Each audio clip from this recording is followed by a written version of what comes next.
Bine v-am găsit, bine v-am regăsit, dragilor din Zodia Leu, oriunde v-ați afla. Suntem din nou împreună la o nouă lectură pentru prima lună a anului 2026, luna lui ianuarie. Așa că toți cei care aveți soarele, luna, Venus, ascendentul în Zodia Leu, această lectură este de asemenea și pentru voi. În timp ce voi pune cărțile oracolului frunzelor de ceai pentru a vedea fiecare săptămână întreagă din luna lui ianuarie cu ce vine important și în felul ăsta să ne și formăm așa o imagine de ansamblu, haideți să vă povestesc un pic ce vine din punct de vedere astrologic pentru voi, dragilor, în luna ianuarie. Trebuie să vă spun că ianuarie pentru voi va aduce o atenție mult mai mărită pe sfera asta profesională și vis-a-vis de anumite contracte. Numeroasele planete în Capricorn vă vor ajuta din plin, mai ales pe partea asta salarială, cotidiană și chiar aș putea să zic că puteți fi cam pe toate părțile, da? Dar nu vă pierdeți încântarea, veți fi întreprinzători și Uranus, mai ales pentru cei din ultimul decan al zodiei, e posibil să aducă mici probleme din punct de vedere ierarhic cu colegii, cu șefii, așa că ar trebui totuși să nu contribuiți în primul rând la ele, dar nici să vă jucați prea mult cu focul. Pluton poate aduce forțe destul de active vis-a-vis de un contract sau o legătură de lungă durată, care ar putea fi într-un fel sau altul afectată de o reformă ireversibilă. Așa că mai bine sunteți răbdători și așteptați finalul acestei luni pentru a putea colabora mai bine cu ceilalți atunci când Soarele intră în zodia Vărsătorului începând cu 21 ianuarie, iar împreună cu Venus, Mercur și toate aceste planete te vor ajuta un pic să mai ușurezi lucrurile. Marte, începând cu 23 ianuarie, ar putea să aprindă o flacără. Dar acum depinde de voi dacă va fi un foc de bucurie sau un foc distrugător. Este o lună care se recomandă să fiți destul de răbdători, să vă păstrați impulsivitatea, să fiți așa cât se poate de potoliți, de liniștiți. Dacă vorbim de cariera voastră profesională, în mod special și de finanțele voastre, aș spune că un Saturn în Pești poate să vă blocheze un pic sectorul ăsta financiar, vis-a-vis poate de o solicitare de un credit, de un împrumut, care, din păcate, nu va putea fi aprobată de moment. Da? Așa că trebuie să aveți un pic mai multă răbdare. Pe de altă parte, un contract ar putea să fie modificat în favoarea voastră începând cu 17 ianuarie. Așa că trebuie să fiți un pic siguri pe ceea ce voi vă doriți cu adevărat. Din punctul ăsta de vedere profesional și bănesc, ar trebui să faceți ceea ce este necesar pentru a obține acele lucruri care sunt în favoarea voastră, așa că încercați să vă mențineți o energie cât mai zen, cât mai bună și să nu vă lăsați atrași în tot felul de conflicte sau în stări impulsive. Dacă vorbim de viața sentimentală, pentru cei din primul decan al zodiei, Pluton vine cu o climă destul de pasională, mai ales dacă vorbim de o poveste sentimentală de lungă durată sau de una care e posibil să se nască chiar la începutul acestei luni. De asemenea, e posibil ca persoana voastră de interes să aibă anumite exigențe, anumite cereri, care, desigur, sunt în interesul său, iar după data de 17 ianuarie vine Venus, urmată de Mercur, Soare și Marte, așa că cumva lucrurile încep să se schimbe atât pe parte pozitivă cât și pe parte negativă aici, depinzând foarte mult de cum vă veți canaliza voi energia. Pentru cei care sunteți deja într-o pereche, formați deja un cuplu, există o complicitate, ca să zic așa, există pasiune în această lună și este o lună foarte propice pentru interschimbări profunde, schimburi de păreri și o expresie a afectivității destul de specială și într-un mod destul de echilibrat. Totuși, așa cum am mai spus, aveți atenție, un pic de atenție după data de 23, când această climă parcă prea pasională poate să ajungă să fie un pic mai războinică. Și lucrul ăsta poate face ca cei în jurul vostru să ardă și chiar să iște așa mici tensiuni. Știți cum e cu focul când e prea puternic? Mai face și pagube. Cei singurei, ar trebui să fiți un pic atenți la viața voastră cotidiană până pe 20 ianuarie. De ce? Pentru că șansele sunt din abundență, iar anumite întâlniri la începutul lunii, așa cum am mai spus, ar putea chiar să se consolideze începând cu 17 ianuarie. Îmi cer scuze. Când poate apărea în viața voastră o persoană destul de carismatică, dar un lucru important, foarte diferită de cuceririle pe care voi le-ați avut până acum. Ca și sfat astrologic, în luna ianuarie vei avea provocări înaintea ta, dar personalitatea voastră parcă se bucură de ele și nu te pune neapărat într-o anumită defensivă. Și chiar dacă veți da peste anumite rezistențe din partea celorlalți, a spune că lucrul ăsta pur și simplu vor proba ce determinare și cât de diplomați veți fi în a le aborda. Acum, haideți să vedem ce ne spun și cărțile. Avem o energie masculină care este importantă. Posibil să aibă părul cărunt. Cineva cu părul cărunt, cineva cu sprâncene destul de groase și are o privire destul de serioasă. Veți avea de-a face cu această energie și probabil că este ceva important din moment ce cărțile mi-o arată. Din prima săptămână veți avea de-a face cu această energie. Cea de-a doua săptămână mi-apare o reîmpăcare, o reconciliere, ori vis-a-vis de o situație, ori vis-a-vis de o persoană. Cea de-a treia săptămână avem pâinea, o perioadă bună, o perioadă chiar în care se pare că nu-ți va lipsi mai nimic. Și avem toiagul, să-i zicem, în a patra săptămână.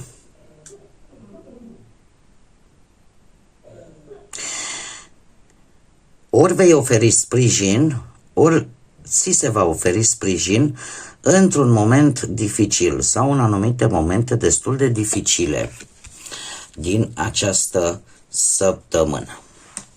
Haideți să vedem acum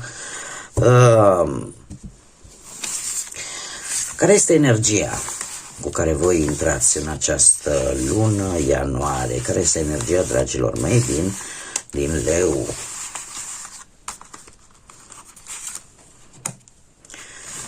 Să vedem.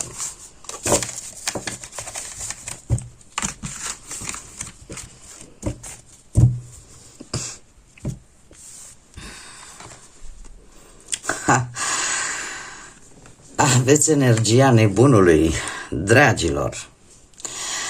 Se pare că sunteți mult mai interesați în arta asta a misticului și nu mă miră, eu cred că lucrul ăsta va fi oarecum satisfăcut sau această curiozitate începând cu intrarea lui Neptun, care abandonează constelația Peștilor și intră în Berbec pe 26 ianuarie, lucru care va face, cum să spun eu, să fiți un pic mai atenți la intuiție, la anumite vise pe care le aveți. Tocmai de aceea apare și această energie de căutare ezoterică, da? Partea asta spirituală a lucrurilor, a lumii, da? De asemenea, sunteți cu o energie de a începe lucruri noi, desigur, luând în calcul că trebuie, pentru orice lucru nou, pentru orice nou început, trebuie să vă asumați anumite riscuri, să le faceți calculat și sunteți conștienți, aici este un lucru și mai important, sunteți conștienți că trebuie să și luptați, da? Și că nimic nu vine așa de-a gata. O energie destul de bună, aș zice. E vorba de un plan pe care poate unii dintre voi și l-au făcut cam pe termen lung și vor să-l pună în aplicare. Haideți să vedem acum ce ne spune și tarotul și să vedem ce vine pentru dragii mei din Leu în luna ianuarie, atât pe plan profesional, financiar sau sentimental.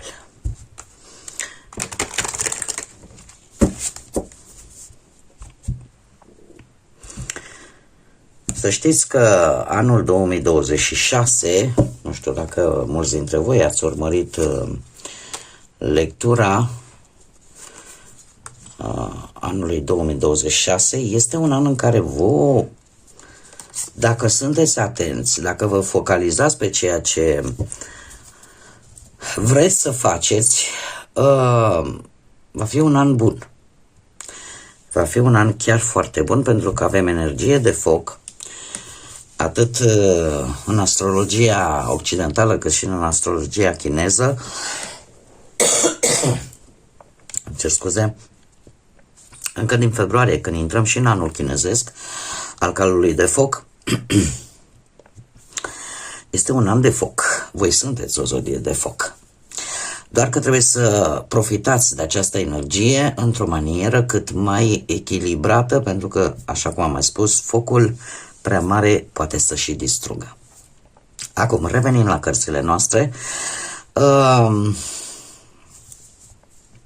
Pe partea asta pe partea muncii, aș spune cu acest 3 de spade că e posibil să auziți în această lună, undeva chiar la începutul ei, că poate altcineva a primit laurii, dar în urma muncii voastre. Mulți dintre voi sunteți tentați să căutați în alt loc sau să căutați o altă activitate. Ce este important, cu adevărat important, este că ori simțiți că o anumită stabilitate vi se cam strecoară printre degete așa, iar asta vă împinge, e ca o situație care într-un fel sau altul vă obligă. Vă obligă ca un anumit plan, un anumit vis posibil pe care voi l-ați avut, sau unul dintre anumite vise pe care voi le-ați avut, să începeți să lucrați la ele până la sfârșitul lunii. În planul ăsta al carierei, nu știu acum, că poate vreți să schimbați activitatea, că poate vreți să vă deschideți propria afacere, că poate vreți să îmbunătățiți, să faceți ceva, să îmbunătățiți și să ieșiți în evidență cu ceva în așa fel încât planul vostru, proiectul vostru să înceapă să se miște. Avem un cavaler de bâte care foarte bine vă poate reprezenta pe voi și care îmi vorbește de acțiune, de energie, să obțineți ceva sau să combateți pe cineva, să învingeți, da, ca să zic așa, pe cineva relativ greu de combătut. Dacă nu, vorbim de o reușită care vine într-un mod foarte rapid, tocmai datorită unei idei destul de bune sau datorită unor opțiuni la nivel profesional care vor fi disponibile la un moment dat de-a lungul lunii ianuarie și se pare că vă luați timpul necesar în așa fel încât să vedeți cam care ar fi reale, care ar fi benefice pentru voi, iar după aceea mie mi-apare acțiune să obțineți această reușită. Dar, cum am mai spus, această schimbare neașteptată poate veni un pic forțată de o anumită situație. Ori că trebuie să schimbați locuința, ori că trebuie să schimbați jobul. Vine în urma unei schimbări total neașteptate. Eu ce aș putea să vă spun că din ce văd eu aici, ar putea fi ceva destul de pozitiv pentru voi.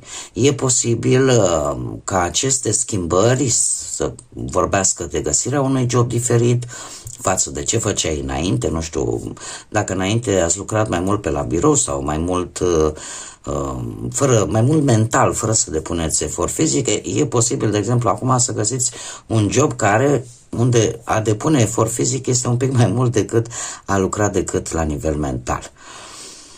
De asemenea, putem vorbi de o altă zodie de foc, berbec sau săgetător, sau poate chiar leu ca și voi, care aici depinde, poate deveni ori un rival, ori un aliat puternic.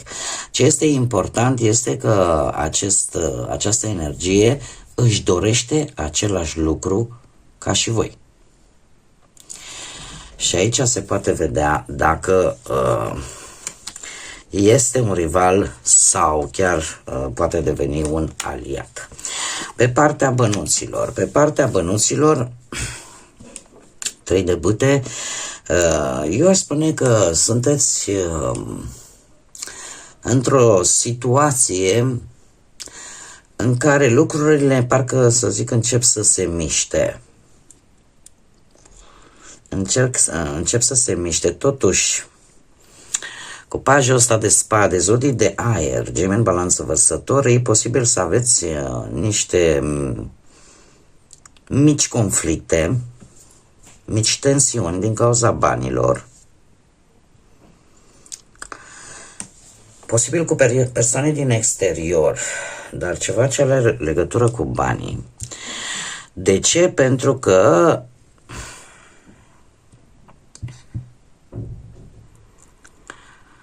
ori va apar niște cheltuieli care nu erau programate, eu aș spune niște cheltuieli aproape inutile, iar asta pot crea anumite tensiuni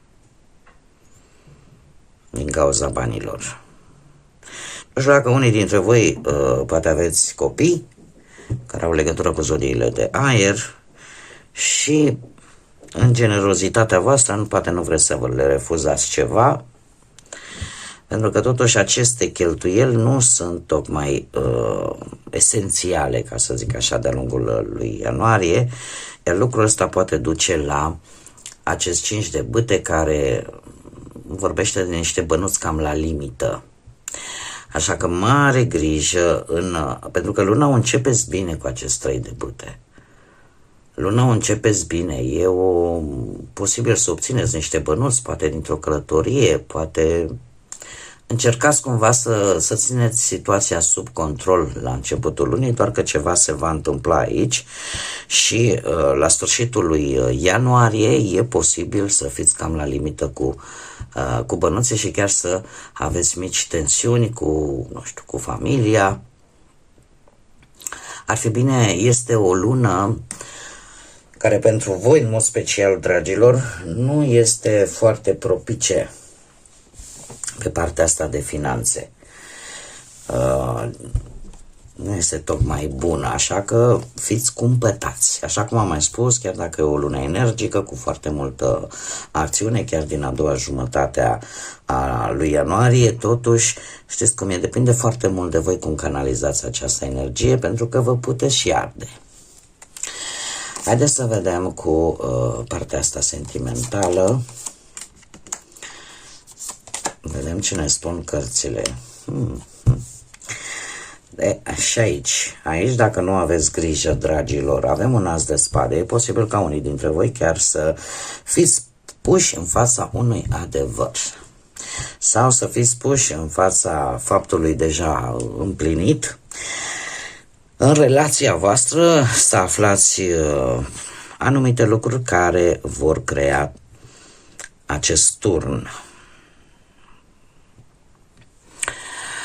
Probabil că ar putea fi vorba de o lipsă de încredere. O lipsă de încredere și probabil că sunt lucruri care, din păcate, nu s-au spus la timpul lor. Nu s-au spus la timpul lor, iar asta nu face altceva decât să înrăutățească un pic lucrurile în relația voastră. Aș mai vrea să spun încă un aspect. Chiar și din punct de vedere astrologic, dragilor, pentru cei care în 2025, după cum bine am văzut și la nivel global, au tot ieșit lucruri și vor mai ieși. Unele dintre ele ne putem aștepta să iasă până undeva la sfârșitul lui iunie, când Jupiter face schimbarea de zodie, intră în zodia voastră, așa că nu e de mirare că adevăruri, lucruri nespuse vor mai ieși la suprafață. E posibil chiar pentru cei care aveți poate un ascendent în zodie de apă, Rac, Pești sau Scorpion, chiar să revină lucruri din trecut, în ideea nu neapărat de a vă face vouă rău, ci în ideea de a le vindeca, de a le rezolva odată pentru totdeauna. De ce? Pentru că suntem într-un an cu energie 1 și această energie vine cu șanse, este, cum să spun eu, acest Saturn va fi o planetă protagonistă, va avea o importanță pe lângă alte planete lente, dar va avea un protagonism. E ca și cum ar spune, domne, e o conlucrare între planete. Saturn vine și spune, trebuie să facem repede curățenie, pentru că trebuie să zidim ceva nou, trebuie să... Îmi cer scuze, sper să nu iau de la capăt cu vocea, am vrut să mă țin de cuvânt, să fac lecturile care vi le-am promis și cred că iar am sărit un pic calul, am vorbit foarte, foarte mult. Deci, este un an în care fiecare planetă vine cu partea ei, da? Cu felul ei de abordare. Și atunci Saturn zice, domne, avem pe Pluton, vărsător, care vrea să facă lucruri noi, care vrea să schimbe radical ceva, vrea să construiască ceva nou. Și atunci Saturn zice, bun, pe aici trebuie să mai rămas un pic de praf acolo sub covor. Așa și la voi în viața voastră sentimentală. E posibil ca anumite clarificări totuși să vă aducă acest turn și ceea ce, sinceră să fiu, o spun de fiecare dată de câte ori apare, aceste clarificări, chiar dacă ele în momentul în care ajung la voi, simțiți, și e normal și firesc să fie așa, simțiți și suferință, simțiți poate dezamăgire, simțiți poate negativism, dar trebuie să vă spun că într-un fel sau altul ele sunt necesare. Decât să trăiești într-o minciună îmbrăcată frumos, mai bine într-un adevăr gol-goluț. Că adevărul doare și asta este adevărat, dragilor. Doar că adevărul, până la urmă, spune, trebuie să te obișnuiești cu realitatea așa cum este ea. Să te împaci, să o integrezi și să înveți din acel adevăr. Decât să trăiești într-o minciună care de fiecare dată va avea nevoie de o altă haină și de o altă haină și de o altă haină. Așa că nu trebuie neapărat să vă speriați, nu trebuie să vă... Este adevărat, aici mi apare într-adevăr o lipsă de încredere după acest turn. situațiile sunt destul de greu de dus, dar nu imposibil. Se poate pentru unii dintre voi chiar să se pronunțe dacă sunteți într-un proces de divorț. Se poate pronunța în această lună și nu știu dacă pentru voi sau pentru cealaltă persoană va exista un regret că nu s-au spus anumite lucruri la timpul cuvenit. Haideți să vedem cei care sunteți singurei. Exact cum am mai spus. Dragilor, voi aveți șansa ca la un eveniment, posibil familial sau între prieteni foarte apropiați, să vi se împlinească o dorință, ca să zic așa. În ideea că va fi un bun moment ca voi să cunoașteți oameni noi și să interacționezi cu o anumită persoană care are șansele foarte mari să se transforme într-o frumoasă relație. Poate fi cineva posibil ori din zodii de foc, ori, acum fiind o lectură general colectivă, poate să fie din oricare altă zodie, dar cu precădere mie mi-apare zodii de foc, berbec, leu sau săgetător, care efectiv veți simți acele sentimente de grijă, de protecție față de voi. Este cineva care vede o relație pe termen lung și poate e posibil chiar să vă ajute să rezolvați o anumită problemă și asta poate să vă și debusoleze un pic, pentru că va fi într-adevăr o persoană diferită de persoanele cu care până acum ați interacționat. Haideți să mergem mai departe și să vedem ce inițiale de nume, prenume, pseudonim sau porecle persoane cu care voi veți interacționa de-a lungul lui ianuarie. Și avem litera C, litera Q, litera K,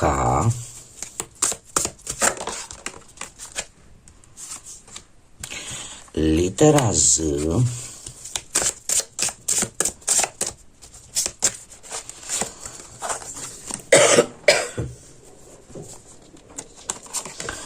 litera M, litera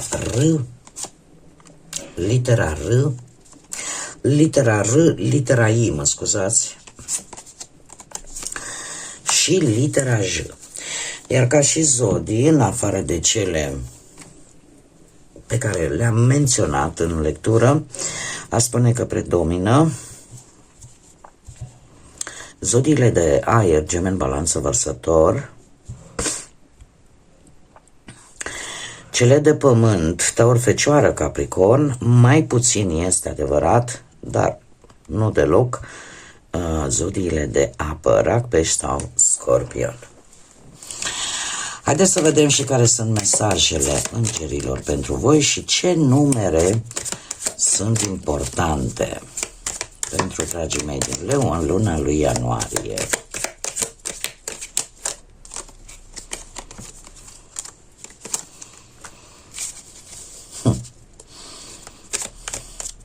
Dragii mei, să știți că veți avea posibilitatea să încheiați o etapă, un ciclu din viața voastră în această lună și să o luați de la capăt, indiferent de ce aspect al vieții vorbim.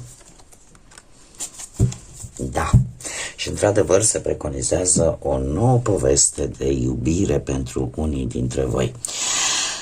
Pentru cei care vă interesează și care rezonați cu ceea ce eu spun aici. Deci, ca și numere avem 65, 11, 1, 40 și cifra 4. Cifre care pot simboliza, cele mici pot simboliza poate date importante de-a lungul lui ianuarie sau oricare alt lucru care vă rezonează, vă spune ceva.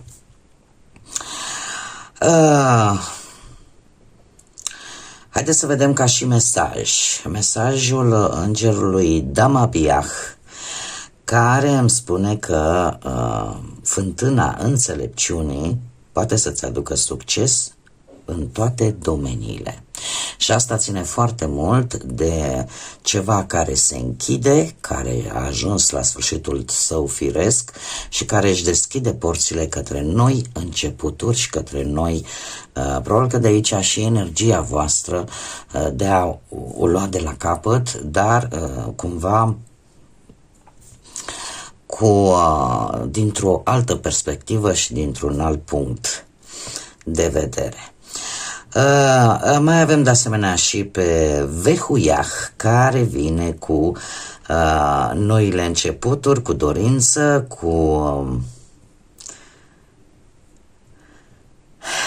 cu faptul că chiar dacă veți da de anumite dificultăți, veți reuși să le faceți față, pentru că dorința cumva este mult mai mare. Dorința și voința este mult mai mare. De asemenea avem și pe Yeiazel, care vine cu un confort, un anumit confort din punct de vedere spiritual, aș spune. Vei da consolare și protecție, paradoxal, unei persoane pe care nu o agrezi. Chiar poate putem să spunem unui inamic, unui dușman. Știu că sună un pic ciudat și poate mulți dintre voi n-ați crede acest lucru. Dar schimbarea asta a lui Neptun din pești în berbec s-ar putea să vă schimbe perspectivele. De asemenea, ne poate vorbi de aceeași consolare și aceeași protecție pe care voi o puteți primi din partea cuiva, ori un pic mai tânăr decât voi, ori pur și simplu din partea cuiva care are sentimente pe cât de copilărești, dar pe atât de sincere pentru voi. Bun, dragii mei, cam atât am avut pentru voi pentru această lună ianuarie a lui 2026. Eu vă mulțumesc pentru că ați fost alături de mine și fiind la început de nou an, încă o dată vă spun la mulți ani pentru acest an și fie ca 2026 să vă aducă tot ceea ce voi vă doriți. Până data viitoare, când ne vom reîntâlni la o nouă lectură, de la mine tot binele din lume, multă energie pozitivă și, desigur, să fiți iubiți, dragii mei.